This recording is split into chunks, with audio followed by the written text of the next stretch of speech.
सभी को सादर जय जिन्हें, ललिता को जय जिन्हें, सभी को सादर जय।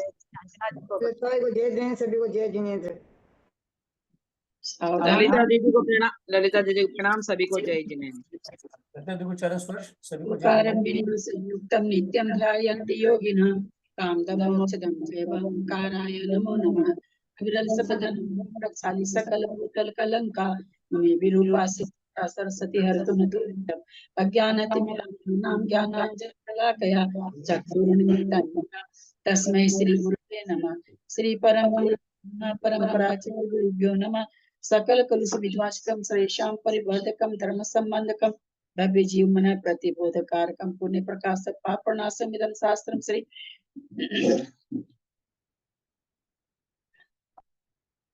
पद्म पुराण नामधेयम अस्मूल ग्रंथ करता श्री सर्वज्ञ देवास्तदुत्तर ग्रंथ करता श्री गंधर देवा प्रतिगंधर देवा तेषां पचों सार्थम आसाद्य श्रीमत् सेनाचार्येण विरचितमिदं शास्त्रं श्रोतारः सावधानतया शृण्वन्तु।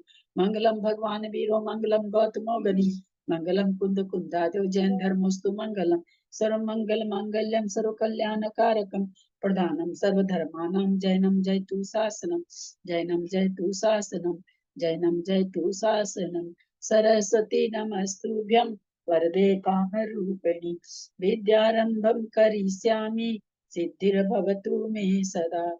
द्वादशांग जिनवानी माता की जय। परम मांगली ग्रंथ पद्म पुराण ग्रंथ राज की जय। रविसेन आचार्य की जय। पन्नालाल जी साहित्यकार की जय। अढ़ाई दीप में विराजमान सभी आचार्य उपाध्याय सर्व साधु के चरणों में नमोस्तु नमोस्तु नमोस्तु। सभी आरिका माता जी के चरणों में वंदामि वंदामि वंदामि। सभी छुल्लक छुल्लिका एलक के चरणों में इच्छामि इच्छामि इच्छामि। सभी प्रतिमाधारी के चरणों में वंदना वंदना वंदना।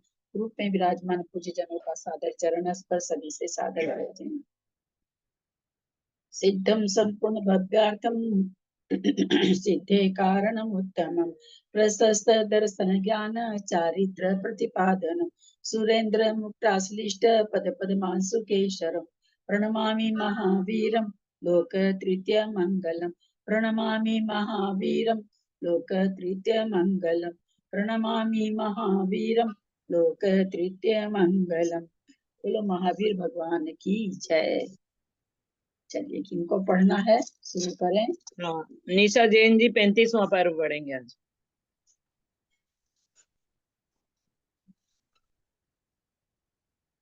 हिंदी में निशा जैन जी और मधुकला जी। मैं पढ़ूं शर्मिला जी? हाँ हिंदी में पढ़िए आप। ठीक है। प्रणाम दीदी, सभी को सादर जय जिनेंद्र। अथांतर देवों के समान शोभा को धारण करने वाले वे तीनों नंदन वन के समान सुध वन में सुख से विहार करते हुए एक ऐसे अत्यंत उज्जवल देश में पहुंचे जिसके मध्य में प्रसिद्ध जल को बहाने वाली पक्षी समूह से शब्दायमान तापी नाम की प्रसिद्ध नदी सुशोभित थी। वहां के निर्जल वन में जब सीता अत्यंत थक गई तब राम से बोली कि नाथ, मेरा कंठ बिल्कुल सूख गया है, जिस कारण सैकड़ों जन्म धारण करने से खेद को प्राप्त हुआ भव्य अरहंत भगवान के दर्शन चाहता है। उसी प्रकार तीव्र पिपासा से आकुलित हुई मैं जल चाहती हूँ। इतना कहकर वह रोकने पर भी एक उत्तम वृक्ष के नीचे बैठ गई। राम ने कहा कि हे देवी, हे शुभे, विषाद को प्राप्त मत हो। यह पास ही बड़े बड़े महलों से युक्त बड़ा भारी ग्राम दिखाई दे रहा है। उठो, शीघ्र ही चलें, वहां शीतल पानी पीना। इस प्रकार कहने पर धीरे धीरे चलती हुई सीता के साथ चलकर वे दोनों जहां अनेक धनिक कुटुंब रहते थे ऐसे अरुण ग्राम में पहुंचे। वहां प्रतिदिन होम करने वाला एक कपिल नाम का ब्राह्मण रहता था। सो वे दोनों यथाक्रम से प्राप्त हुए उसी के घर उतरे। यहाँ यज्ञशाला में क्षण भर विश्राम कर सीता ने उसकी ब्राह्मणी के द्वारा दिया शीतल जल पिया। वे सब वहां ठहरी रहे थे कि इतने में बेल, पीपल और पलाश की लकड़ियों का भार लिए ब्राह्मण जंगल से वापस आ पहुंचा। निरंतर क्रोध करने वाले उस ब्राह्मण का मन दावानल के समान था, वचन कालकूट के समान थे और मुख उल्लू के सदृश था। वह हाथ में कमंडलू लिए था। उसने सिर पर बड़ी चोटी रख छोड़ी थी, मुख पर लंबी चौड़ी दाढ़ी बढ़ा ली थी और कंधे पर यज्ञोपवीत का सूत्र धारण किया था। इन सब चीजों से यह अत्यंत कुटिल वेश को धारण कर रहा था तथा उच्च वृत्ति से अपनी जीविका चलाता था। उन्हें देखते ही उसका क्रोध उमड़ पड़ा। उसका मुख भौहों से अत्यंत कुटिल हो गया और ब्राह्मण से इस प्रकार बोला मानो तीक्ष्ण वचनों से उसे छील ही रहा हो।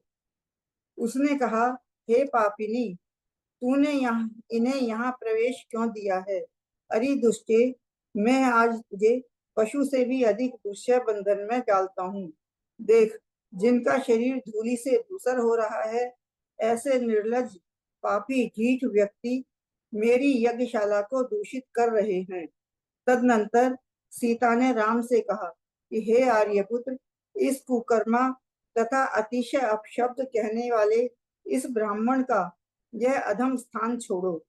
फूलों और फलों से आच्छादित वृक्षों तथा कमल आदि से युक्त अत्यंत निर्मल सरोवरों से सुशोभित वन में स्वेच्छा से साथ साथ क्रीड़ा करने वाले हरिणों के साथ निवास करना अच्छा है, जहाँ इस प्रकार के अत्यंत कठोर शब्द सुनाई नहीं पड़ते। हे राघव, स्वर्ग के समान आभा वाले इस अतिशय सुंदर देश में समस्त लोग निष्ठुर हैं और खासकर ग्रामवासी तो अत्यंत निष्ठुर हैं ही। ब्राह्मण के रूक्ष वचनों से शोभ को प्राप्त हुआ समस्त गांव उनका देवतुल्य रूप देखकर वहां आ गया। गांव के लोगों ने कहा कि हे ब्राह्मण, यदि ये पथिक तेरे मकान में एक और क्षण भर के लिए ठहर जाते हैं तो क्या दोष उत्पन्न कर देंगे? ये सब बड़े विनयी जान पड़ते हैं। उसने क्रोध से लाल होकर सब लोगों को डांटते हुए राम लक्ष्मण से कहा कि तुम लोग अपवित्र हो, अतः मेरे घर से निकलो। ब्राह्मण का राम लक्ष्मण के प्रति रोष दिखाना ऐसा ही था जैसे कोई एक कुत्ता दो हाथियों के प्रति रोष दिखाता है, उन्हें देखकर भौंकता है। तदनंतर उसके इस प्रकार के वचन संबंधी आघात से लक्ष्मण को क्रोध आ गया। वे रुधिर के समान लाल लाल नेत्रों को धारण तथा अमंगलिक अपशब्द पकने वाले उस नीच ब्राह्मण को ऊर्ध्वपाद और अधोग्रीव कर घुमाकर ज्यों ही पृथ्वी पर पछाड़ने के लिए उद्यत हुए, त्यों ही करुणा के धारी राम ने उन्हें यह कहते हुए रोका कि हे लक्ष्मण, तुम इस बेचारे दीन प्राणी पर यह क्या करने जा रहे हो? यह तो जीवित रहते हुए भी मृतक के समान है। इसके मारने से क्या लाभ है? जब तक यह निष्प्राण नहीं होता तब तक इस क्षुद्र को शीघ्र ही छोड़ दो। इसके मरने पर केवल अपयश ही प्राप्त होगा। मुनि, ब्राह्मण, गाय, पशु, स्त्री, बालक और वृद्ध ये सदोष होने पर भी शूरवीरों के द्वारा बद्ध नहीं है, ऐसा कहा गया है। इतना कहकर राम ने उसे छुड़ाया और लक्ष्मण को आगे कर ये सीता सहित उस ब्राह्मण की कुटिया से बाहर निकल आए, जो दुर्वचन सुनने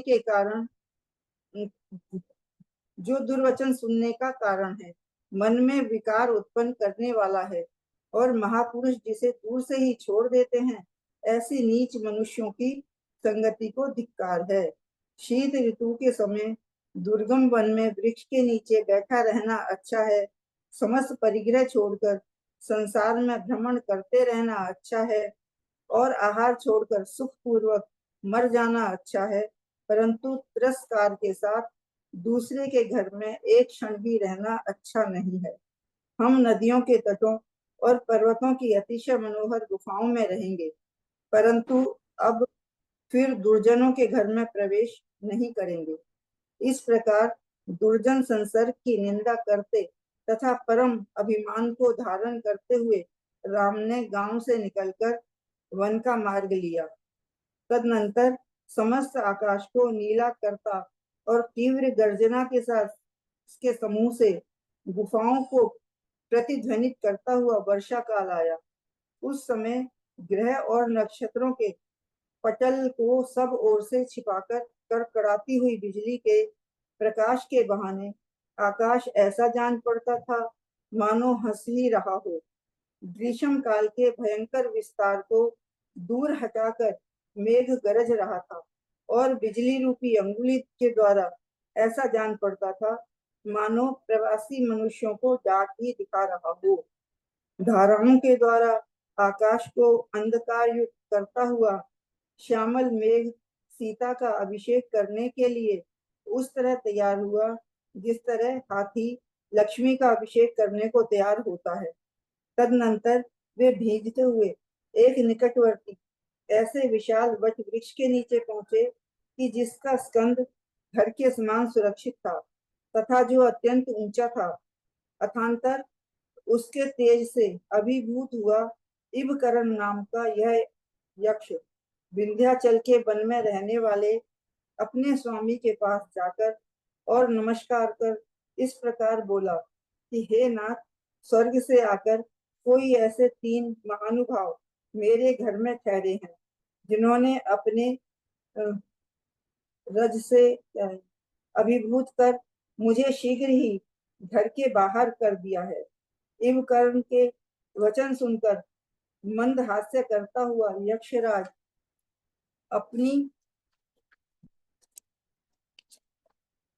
अपनी स्त्रियों के साथ लीला पूर्वक उस वट वृक्ष के पास जाने के लिए चला।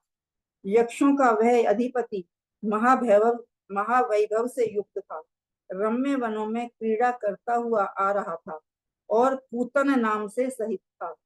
यक्षराज ने अत्यंत सुंदर रूप के धारक राम लक्ष्मण को दूर से ही देख अवधि ज्ञान जोड़कर जान लिया कि ये बलभद्र और नारायण हैं।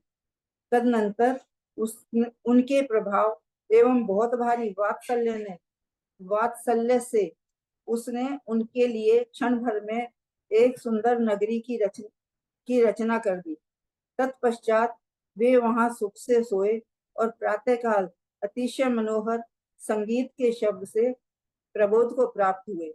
उन्होंने अपने आप को रत्नों से सुशोभित शैया पर अवस्थित देखा, अनेक खंड का अत्यंत मणीय उज्जवल महल देखा, आदर के साथ शरीर की सेवा करने में व्यग्र सेवकों का समूह देखा और महाशब्द प्राकार तथा गोपुरों से शोभित नगर देखा।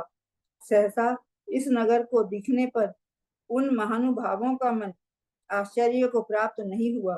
सो ठीक ही है, क्योंकि यह सब चमत्कार क्षुद्र चेष्टा थी। सुंदर चेष्टाओं को धारण करने वाले राम, सीता और लक्ष्मण समस्त वस्तुओं से युक्त हो देवों के समान भोग भोगते हुए उस नगरी में सुख से रहने लगे। 50 हो गए। प्रणाम दीदी। संस्कृत अनीता बाकलीवाल, मंजू जी दिल्ली।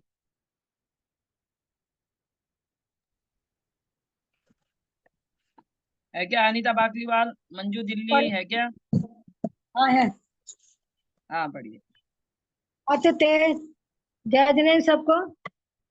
अच्छा ते त्रिदिशा भिख्या काननम नंदोपमम विहरन्तः सुखम प्राप्ता देशमनन्त्य मुंजलम मध्ये यस नदी भाति प्रसिद्ध जल वाहिनी तापीति विश्रुता नाना पश्य वर्गानुनादिता अरण्य तत्र निस्तोये सीता अत्यंत श्रमान्विता जगाद राघवम नाथ कंठशोषो ममोस्तमः यथा भविष्यति खिन्नो भव्यो दर्शन मरहतः वाक्षेन्त्यवं वाञ्छन्ति अहं तीव्रतृष्णया आकुलिता जलम् इति उक्ता आर्यमाणानि निशशना सुतरोरधे रामेण जगदे देयी विषादं मागमः शुभे आसन्नोऽयं महाग्रामो दृश्यते विकटालयः उत्तिष्ठाशु परामो अत्र शिशिरं पारिपाश्यति एवं मुक्ते तथा स्वैरं प्रस्थितया समं प्राप्तो तावरुण ग्रामं महाधन कुटुंबिकम् आहिताग्निः द्विजस्तत्र कपिलो नाम विश्रुतः गेहे तस्यावतीर्णो तौ यथाक्रम उपागते अत्राग्निहोत्र शालायाम् अपनीय क्षणं तद्भ्रमणः जलं दत्तं पपौ सीता सुशीतलं यावत् तिष्ठन्ति ते तत्र द्विजस्तावत् अरण्यतः बिल्वाश्चत्य पलाशै गोभारवाही समागतः दावानलसमं यस्य मानसं नित्यकोपिनः कालकूटविषं वाक्यमूलुक सदृशं मुखम् कमण्डलुशिखा ऊर्चिवाल सूत्रादिभिः परं विमानः कुटिलं वेशमुच्छ्रवन्तीं भजन किल दृष्ट्वा तान् कुपितो अत्यन्त द्रक्टित कुटिलाननः उवाच ब्राह्मणेन वाचा तच्छन्निव सुतीक्ष्णया अयि पापे किमित्येषा इमेह दत्तं प्रवेशनं प्रयच्छा अद्यते दुष्टे बन्धं घोरपि दुःसहं पश्य मे निष्त्रपा दृष्टा केऽपि पांशुल पाण्डुका अग्निहोत्रकुटिं पापा कुर्वन्ति अपहर्तां मम ततः सीता अब्रवीत् पद्म आर्यपुत्रः कुकर्मणः अश्यदस्मात् पदं दग्धं परमाक्रोशकारिणः वरं पुष्पफलच्छनैः पादपैः रूपशोभितैः सरोऽपि चास्ति विमलैः पद्मादिपिहितैः वनैः सारङ्गे रसितं सार्धं क्रीडाद्भिः निर्जयच्छया श्रूयते नेदृशं तत्र नितान्तं परुषं वचः अस्मिन् रागं नाकावे देशे धन समुज्जले समस्तो निष्ठितो लोको ग्रामवासी विशेषतः विप्रस्य रूक्षया वाचा शोभितो असौ ततोऽखिलः ग्रामः समागतौ तद्दृष्ट्वा तेषां रूपं स्वरूपमम् अब्रवीत् ब्राह्मण एकांते पथिका क्षणमेककं तिष्ठन्तु किमि मे दोषं कुर्वन्ति विनयान्वितः ततो निर्व्यस्ताय शकलं तं लोकं कोपलोहिते बभाषे तौ द्विजः प्राप्त सारमेयो गजाविजय निष्क्रामत् परम गेहान् मदीयाद पवित्र कौ एवं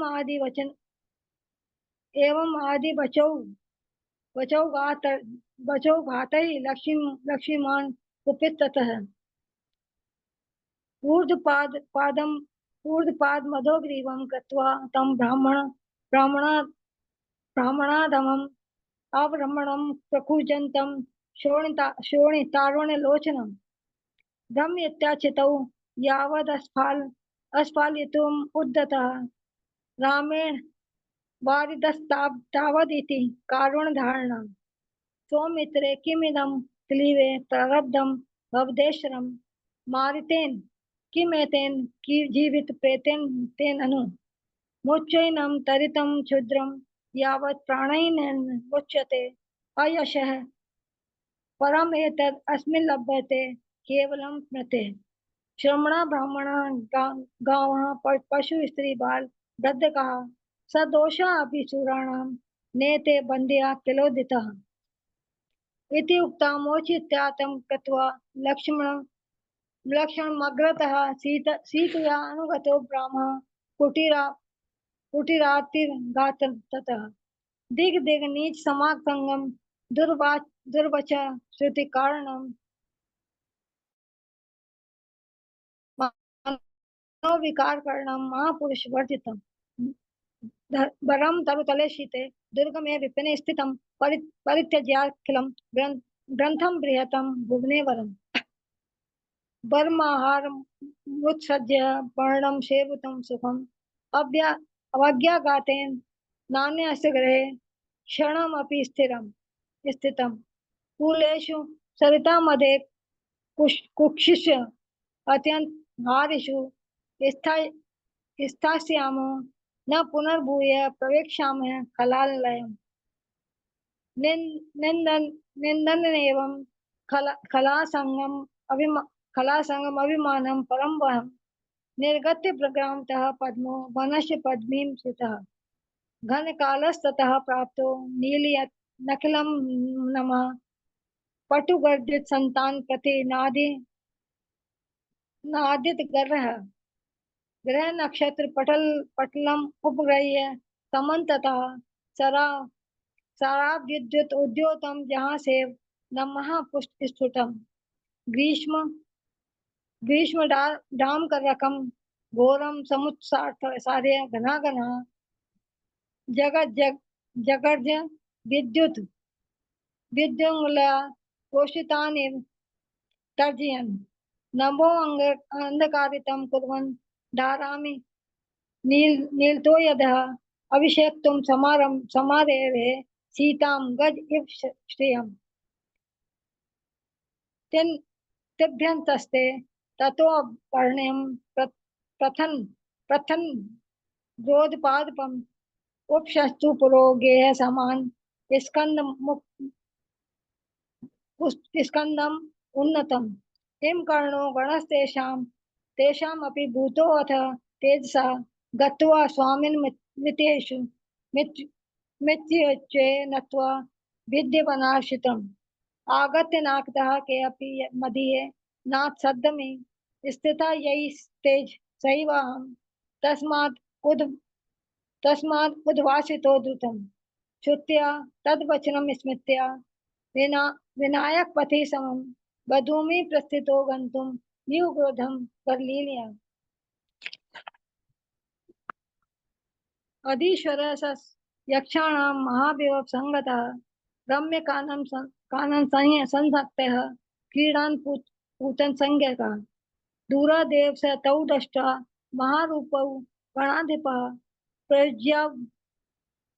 प्रयुज्यावधि अवधिं ज्ञासिदं बलनारायणेति तदनुभावेन वात्सल्येन च भूयसा क्षणेन नगरी तेषां तेन रम्या विनिर्मिता ततस्ते सुख संपन्नं शुद्धा किल सुचारुणः प्रभाते गीत शब्देन प्रबोधम समुपागतः तल्पेऽवस्थं महात्मानं पश्यन् रतनराजितः पाषाणदं च महारम्यं भूमिकम् उज्ज्वलम् देहोपकारण व्यग्रम परिवर्ग च सादरम नगरम च महाशब्दशाल गोपुर शोभितम तेषां महानुभावानां दृष्टे अस्मिन् सहसापुरे न मनोविस्मयं पाप तद्धे शुद्ध विचेष्टितम् अशेष वस्तु संपन्नस्तत्र ते चारु तेष्टितः अवस्थानं सुखं चक्रुमरा इव भोगिना जय जनेन्द्र। हाँ, हिंदी मधुकाला जी पढ़े।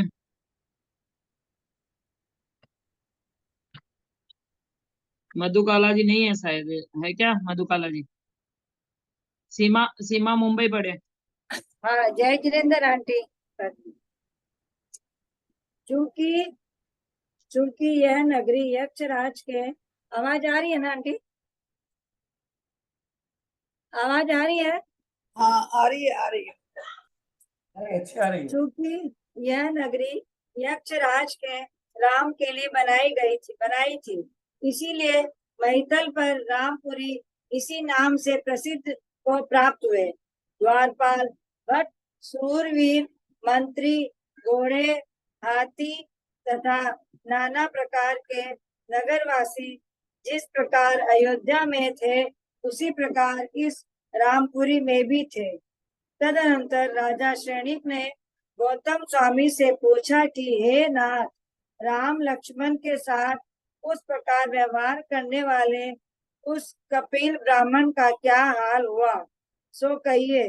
तब गौतम स्वामी बोले कि हे श्रेणिक, सुन, वह ब्राह्मण प्रभात काल उठकर तथा हंसिया हाथ में लेकर वन की ओर चला। वह ईंधन आदि की प्राप्ति के लिए इधर उधर घूम रहा था कि अकस्मात ही दृष्टि ऊपर उठाने पर उसने एक विशाल नगरी देखी। देखकर उसका मुंह आश्चर्य से चकित हो गया। वह नगरी सफेद तथा अन्य रंगों की अनेक पताकाओं और शरद ऋतु के मेघों के समान अतिशय देदीप्यमान भवनों से सुशोभित थी। नगरी के मध्य में सफेद कमल रूपी छत्र से सहित एक बड़ा भवन था, जो ऐसा जान पड़ता था मानो कैलाश का बच्चा ही हो। यह सब देख वह ब्राह्मण विचार करने लगा कि क्या यह स्वर्ग है अथवा मृगों से सेवित वही अटवी है, जिसमें मैं ईंधन तथा कुशा आदि के लिए निरंतर दुख पूर्वक भटकता रहता था।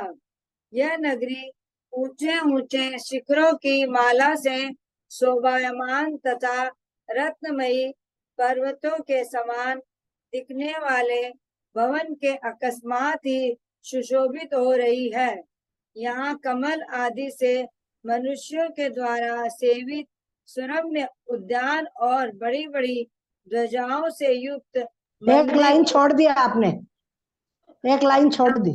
यहाँ कमल आदि से आच्छादित जो ये मनोहर सरोवर दिखाई दे रहे हैं, वे मैंने पहले कभी नहीं देखे। यहाँ मनुष्यों के द्वारा सेवित सुरम्य उद्यान और बड़ी बड़ी ध्वजाओं से युक्त मंदिर दिखाई पड़ते हैं। इस नगर की निकटवर्ती भूमि हाथियों, घोड़ों, गायों और भैंसों से संकीर्ण तथा घंटा आदि के शब्दों से पूर्ण है। क्या यह नगरी यहाँ स्वर्ग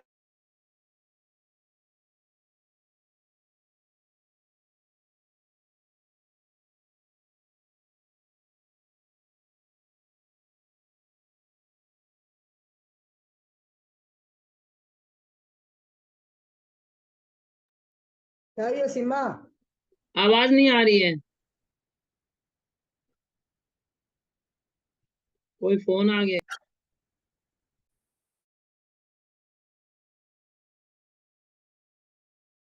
आवाज नहीं आ रही सीमा की।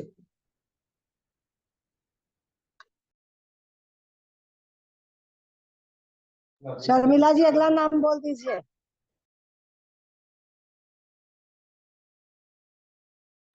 बोल रही हूँ, उनका लगता कोई फोन आ गया। पूछ लो उनसे, फोन या नेट चला गया। सीमा जी के बाद में आपका ही नाम है, सरिता जी चेन्नई। उसी समय उसे नाना अलंकार धारण करने वाली एक स्त्री दिखी।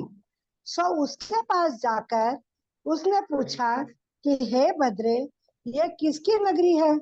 उसने कहा कि ये राम की मेरा नेट नगरी चला है। गया था, इसके लिए बोलूं क्या मैं? मेरा नेट चला गया था, अब बोलो। हाँ, बोलो। पढ़िए पढ़िए, आप पढ़िए। क्या यह नगरी यहाँ स्वर्ग में अवतीर्ण है अथवा किसी पुण्यात्मा के प्रभाव से पाताल से निकली है? क्या मैं ऐसा स्वप्न देख रहा हूँ अथवा ये किसी की माया है या गंधर्व का नगर है, अथवा मैं स्वयं पित्त से व्याकुलित हो गया हूँ, अथवा क्या मेरा निकट काल में मरण होने वाला है, सो उसका चिन्ह प्रकट हुआ है।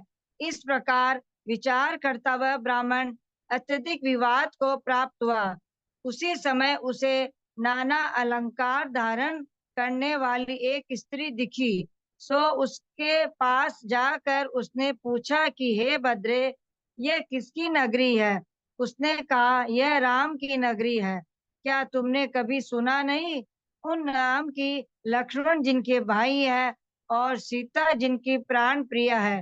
हे ब्राह्मण, नगरी के बीच में जो यह शरद ऋतु के मेघ के समान कांति वाला बड़ा भवन देख रहे हैं, हो उस इसी में वे पुरुषोत्तम रहते हैं जिनका दर्शन अत्यंत दुर्लभ है।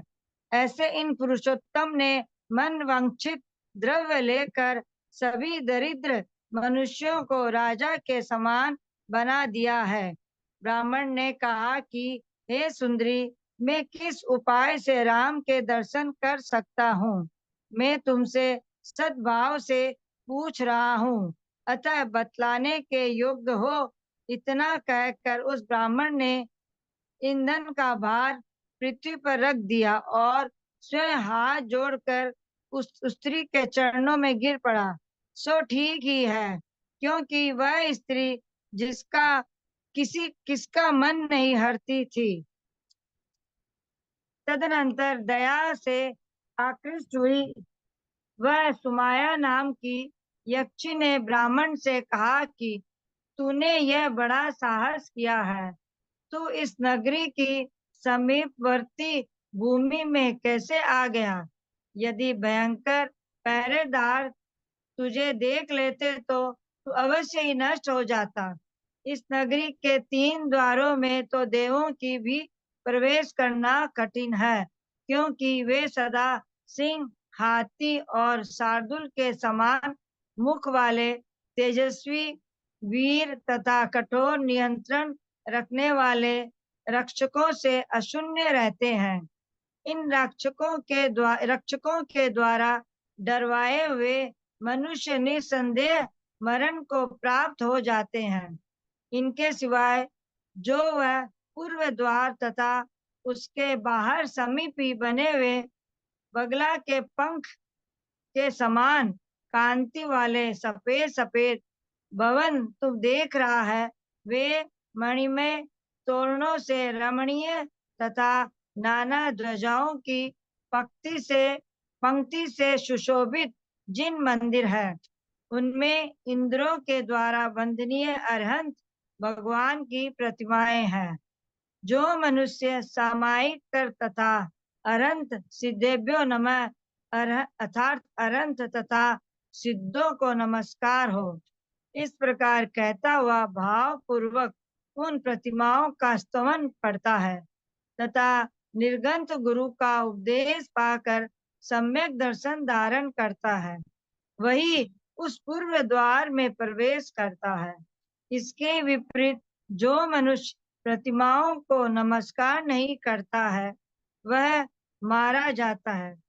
जो मनुष्य अनुव्रत का धारी तथा गुण और शील से अलंकृत होता है, राम उसे बड़ी प्रसन्नता से इच्छित वस्तु देकर संतुष्ट करते हैं।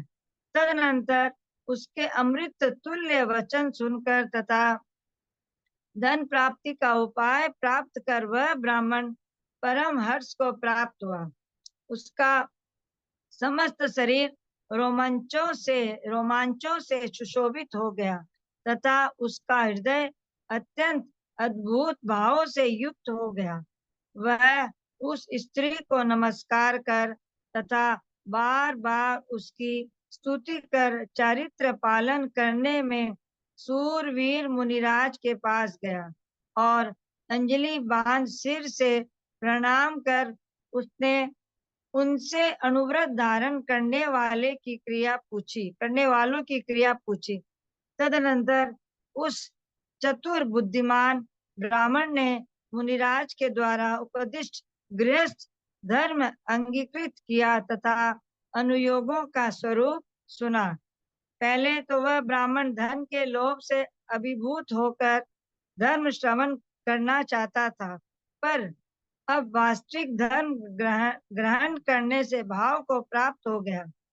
मुनिराज से धर्म का स्वरूप जानकर जिसका हृदय अत्यंत शुद्ध हो गया था, ऐसा वह ब्राह्मण बोला कि हे नाथ, आज आपके उपदेश से तो मेरे नेत्र खुल गए हैं।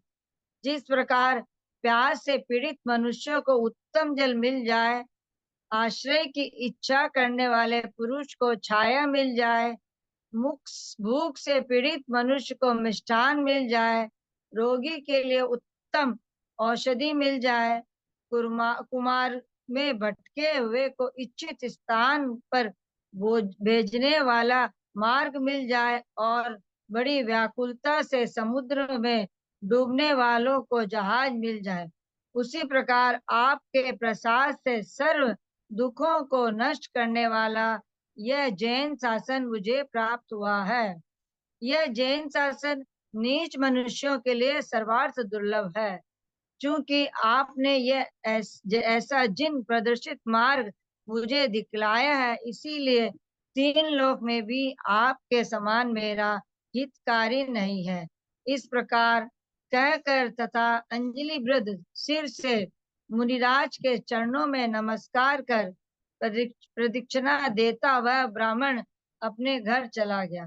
तदनंतर जिसके नेत्र कमल के समान विकसित हो रहे थे तथा अत्यंत हर्ष से युक्त था, ऐसा वह ब्राह्मण घर जाकर अपनी स्त्री से बोला कि हे प्रिय, आज मैंने गुरु से परम आश्चर्य सुना है, ऐसा परम आश्चर्य कि जिसे तेरे पिता ने पिता के पिता अथवा बहुत कहने से क्या तेरे गोत्र भरने नहीं सुना होगा।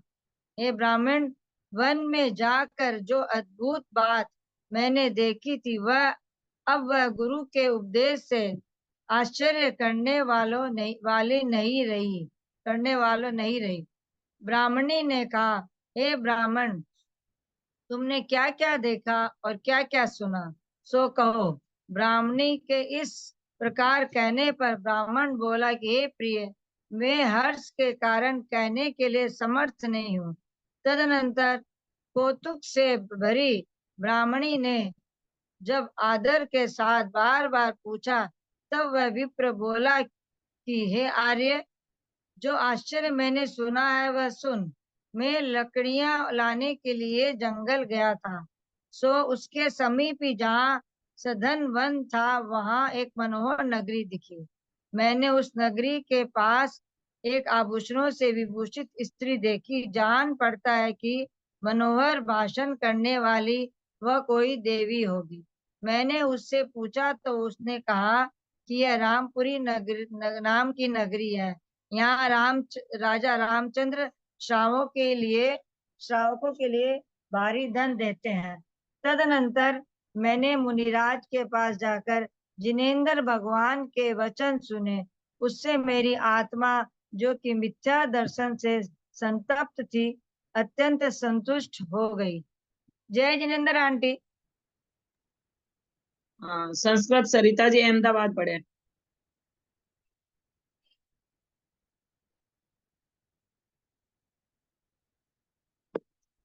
सरिता जी अहमदाबाद है। सरिता जी तो पढ़ती नहीं है संस्कृत। अहमदाबाद वाले हो तो हाँ, नाम ना लिखा नहीं हुआ पढ़ती पढ़ते। हैं। ना संस्कृत नहीं पढ़ती, वो हिंदी पढ़ती है। तो उषा जैन जी। मैं भी नहीं पढ़ती हूँ संस्कृत। तो फिर आपका नाम हटा दूंगी मैं आज। सरिता कुसुम पाटिल चुड़ीवाल, नहीं, सरिता जैन नहीं है। सरिता जैन भी कोई है क्या? ये कुसुम चुड़ीवाल जी पढ़ रही। शर्मिला मेरा नाम नहीं है। आपका नाम क्या है? संतोष देवी जैन। आपका तो नाम आके गया था ना कल परसों। नहीं, मैं तो पढ़ा ही नहीं। परसों तुम नाम पढ़ती आपका थी? नाम था, परसों मैंने लिखा तुम है। पढ़ रही थी? कल आया था नाम भाभी, कल आया था संतोष का। कल आया था, आप नहीं थे क्या कल? कल तबीयत ठीक नहीं थी ना मेरी एकदम। अच्छा, कल आप नहीं पढ़े थे क्या? ठीक है, आज पढ़ लीजिए कुसुम जी, कल पढ़ लेंगे।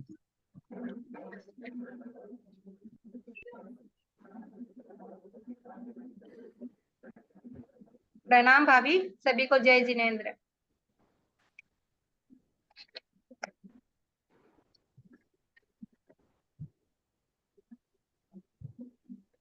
कुशाग्रनगरे सोऽयं गणिनं पृष्टवानिति तयोर्नाथ तदा भूत्वा स द्विजः किमु चेष्टितः उवाच च गणस्वामी शृणु हेलिक्ष द्विजः प्रियातः प्रातरुत्थाय दात्रहस्तो वनस्थले भ्रमंशतमिदाद्यर्थमकस्मात् दुर्धवलोचन नातिदूरे पश्यत विस्मितानन असिताभिसिताभिश्च पताकाभिर्विराजितां शरन्मेघसमानैश्च भवनैर्तीमासुरे पुण्डरीकातपत्रेण मध्ये समुपलक्षितं महाप्रासादमेकं च कैलासस्यैव सावकम्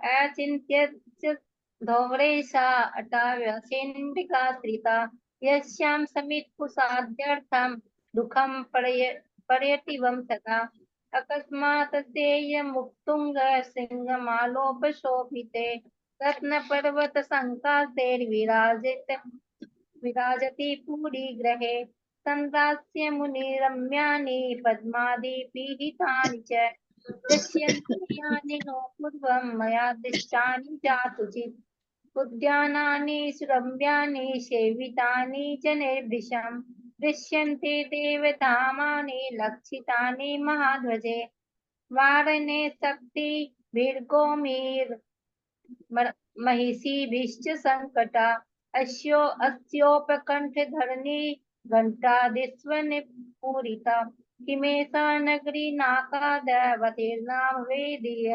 पातालाद्भुतदन्नताहो स्वीत् कस्यापि शुभकर्मण स्वप्नमेवं नु पश्यामि मायेयं वद कस्यचित् किमु गन्धर्वनगरं पित्तव्याकुलितोऽस्मि किम् उपालिङ्गमिदं किं स्यात् प्रायेणास्यान्ति कस्य मे इति संचिन्त्यन् प्राप्तो विवादं परमं द्विज दृष्ट्वा च प्रमादामेकां नानालङ्कारधारिणीम् अपृच्छदुपसृत्येयं भद्रे कस्य पुरित्यसौ सा जगौ जातु पद्मस्य पुरीयं किन ते श्रुता यस्य लक्ष्मीधरो भ्राता सीता च प्राणवल्लभा एतत् पश्यसि यत् विप्रपुर्या मध्ये महागृहं शरद्ब्रह्म सम्मच्छाय मत्रासो पुरुषोत्तम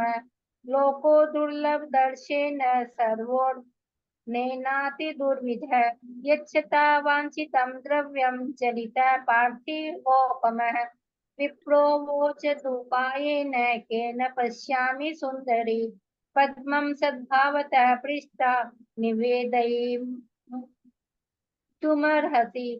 इत्युक्त्वा समिधाभारं निक्षिप्य भुवि साञ्जलि पपात पादयोस्तस्या सा कस्य न मनोहरा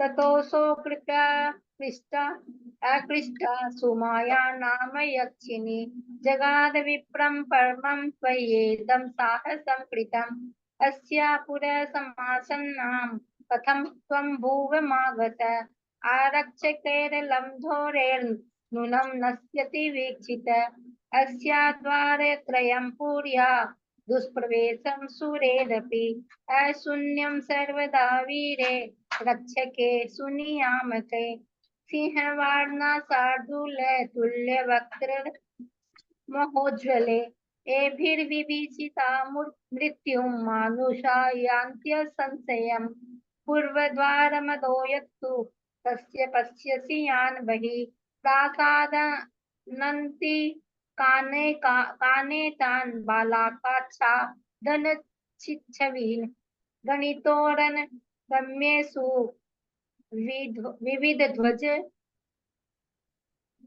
विविधध्वजराजिषु अर्हतामिन्द्रवन्द्यानामपि ममीषु प्रतियातनां सामायिकं पुरुषकृत्य तासाय त्वनं नरः नमो अर्हत सिद्धनिस्वान पूर्वं पठति भावत गुरुपदेशयुक्तो सौ सम्यक् दर्शन रक्षित विशतीन्द्र ककूपद्वारं हन्यते त्वनमस्कृतिः अनुव्रतधरो यो न गुणशीलविभूषितः तं राम पर्यापृत्या वाञ्छितेन स भर्त्सति ततस्तस्यावच श्रुत्वा द्विजो सावमृतोपमं जगाम परमं हर्षं लब्धवोपायं धनागमे नमस्कारं च कृत्वा स्या भूयो भूय स्तुतिं तथा रोमाञ्चरित रोमा रचित सर्वांग परमाद्भुत भावित मुनिश्चारित्र सूरस्य गत्वा तन्नं कृताञ्जलि प्रणम्य शिरसा प्रच्छदन धरक्रियां ततस्तेन समुद्दिष्टं धर्मं सद्भनि वासिनां स जग्रहानुयोगांश्च सुस्रात् सुचाव चतुरः सुधी धनलोभाभिभूतस्य धर्मं सुश्रुतोस्य सह ग्रहणे परमार्थस्य परिणाममुपागतः अवगम्य ततो धर्मं द्विजोर्वोचत सुमानसः नाथ तेद्योपदेशेन चक्षुरुन्मीलितं मम त्रिशार्तेनैव सत्तोऽयं छाये वास्त्रे काङ्क्षिणा क्षुधार्तेनैव मिष्टान्नं रोगिणेव सुभेषजं दुस्य प्रतिपन्नेन वर्त्मे वेप्सितदेशगं यानपात्रभिवामोघो व्याकुलेन निमज्जता मयेदं शासनं जैनं सर्वदुःखविनाशनं लब्धं भवत्प्रसादेन दुर्लभं पुरुषाधमे त्रैलोक्येऽपि न मे कश्चित् भवता विद्वते समय येनायमीदृशो मार्गो दर्शितो जिनदेशितः इत्युक्त्वा शिरसापादो वन्दितात्वाञ्जलियोगिना गुरुप्रदक्षिणा कृता द्विज समननं गतः जगादवद्भिर्हृष्टता प्रसन्न विकचक्षण दैते परमार्थयं गुरुरोद्य मया श्रुतं तव नाथ त्रिपन्ना जनकेनाय वापितु किं वात्र भुवि प्रोक्तेर्गोत्रेणापि न ते श्रुतं दुष्टं ब्राह्मणीयातेन यदरण्यं मयाद्भुतं तद्गुरोरुपदेशेन नेदानीं विस्मयाय मे किं भो ब्राह्मण ब्रूहि दृष्टं किं वा त्वया श्रुतम् उक्तो वोचन शक्नोमि हर्षात् कथितुं प्रिये आदरेणानुयुक्तश्च कौतुकिन्या पुनः पुनः विप्रो वोचत श्रृण्वार्ये यन्मया श्रुतमद्भुतं समिदर्थं प्रयातेन वनं तस्य समीपत दृष्टा पुरी मया रम्या यत्रासीत् गहनं वनं तदासन्ने मया चैका दृष्टा नारी विभूषिता नूनं सा देवता कापि मनोहरन भासिता पृष्टा च सा मया ख्यातं तया रामपुरीति च ददाति श्रावकेभ्योऽत्र किल रामो महत्वनम् ततो गत्वा मया साधोर्जुनेन्द्रवचनं श्रुतम् आत्मा मे तर्पितस्तेन कुदृष्टि परितापित। प्रणाम भाभी, सभी को जय जिनेन्द्र। दीदी आगे पढ़ाना है क्या, क्या करना है? 10 मिनट बाकी है, 9 मिनट। जैसा सबका मन करे कर लो। ना 50 तो कहाँ से होगा। वही 8 मिनट बाकी है। 50 तो होगा नहीं, 25 बोले तो पढ़ ले। तो 25 पढ़ने से क्या, क्योंकि फिर एक जन को पढ़ने का पूरा होता नहीं है ना। हाँ हाँ वही है, गड़बड़ हो जाता है। जिनबाजी स्तुति करो।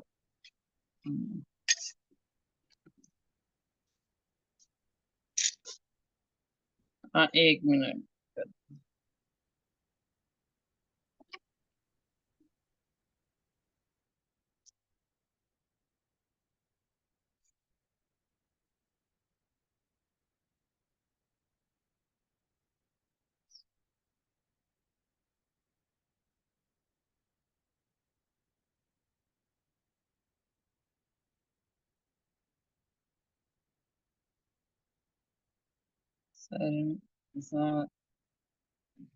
शास्त्रों की बातों को मन से न जुदा करना, संकट जो कोई आए स्वाध्याय सदा करना। शास्त्रों की बातों को मन से न जुदा करना, संकट जो कोई आए स्वाध्याय सदा करना। जीवन के अंधेरों में दुखों का बीड़ा है, जीवन के अंधेरों में दुखों का बीड़ा है, पहचान जरा कर ले फिर जड़ से मिटा देना। शास्त्रों की बातों को मन से न जुदा करना। हम राह भटकते हैं मंजिल का नहीं पाना, हम राह भटकते हैं मंजिल का नहीं पाना। जहूं और अंधेरा है बुझा दीप हमारा है, मेरा है दिखा जिन भव पार हमें करना। मेरा है दिखा जिन भव पार हमें करना। धन दौलत की दुनिया अपना ही पराया है, धन दौलत की दुनिया अपना ही पराया है। तू सार करे किसकी माटी की काया है, पहचान जरा कर ले फिर जग से विदा लेना। पहचान जरा कर ले फिर जग से विदा लेना। शास्त्रों की बातों को मन से न जुदा करना, संकट जो कोई आए स्वाध्याय सदा करना। जावानी के ज्ञान ते सूझे लोकालो, सोवाणी मस्तक नमो सदा दे तू दो। हे जिनवाणी भारती तोय जपो दिन रे, जो तेरा शरणा गए सो पावे सुख चैन। देव भजो अरियंत को गुरु सेवा निर्गन, दया धर्म पालो सदा यही मोक्ष का गण। बोले द्वादशांग जिनवाणी माता की जय। नौवा